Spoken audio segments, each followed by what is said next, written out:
एक बार की बात है। एक छोटे से गांव में अनाया नाम की एक महिला रहती थी। वो एक दयालु और अच्छी इंसान थी, जो हमेशा अपने और अपने परिवार के लिए अच्छी चीजें चाहती थी। अनाया के पास एक प्यारा पति और एक खूबसूरत बेटी थी, लेकिन उसकी सास शांता उसके प्रति बहुत अच्छी नहीं थी। शांता अक्सर घटिया बातें कहती थी और अनाया को दुखी करती थी।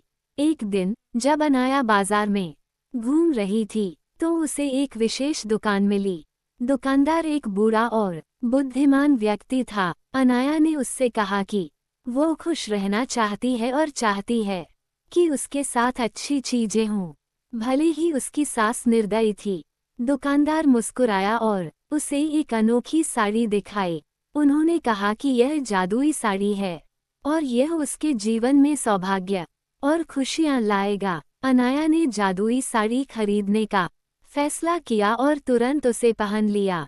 जब अनाया ने जादुई साड़ी पहनना शुरू किया, तो चमत्कार हो गया। उसकी सास अनाया के साथ बुरा बर्ताव करने की बजाय उसके साथ प्यार और सम्मान से पेश आने लगी। अनाया बहुत खुश थी, क्योंकि उसकी सास उसकी सबसे बड़ी समर्थक और सबसे अच्छी दोस्त बन गई थी। गांव के लोग इस बदलाव को देखकर आश्चर्यचकित रह गए। जादुई साड़ी की वजह से अनाया के परिवार में खुशियां आने लगीं। गांव बहुत अच्छी जगह बन गया और अनाया का पति सफल हो गया। उनका घर हमेशा प्यार से भरा रहता था और सभी का आपस में मेल जोल रहता था। अनाया की बेटी एक प्यारे और देखभाल करने वाले घर में बड़ी हुई और वह बहुत खुश थी।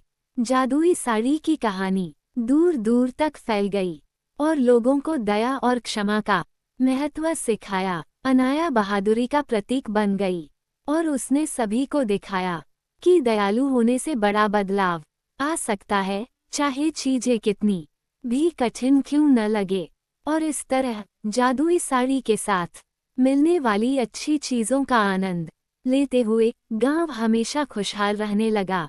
साड़ी ने न केवल अनाया की जिंदगी बदली, बल्कि एक महत्वपूर्ण सबक भी सिखाया कि प्यार और क्षमा मुश्किल समय में भी खुशी और चमत्कार ला सकती है। दूसरों के प्रति दयालु होने से हम उनके और हमारे जीवन में भी खुशियां ला सकते हैं।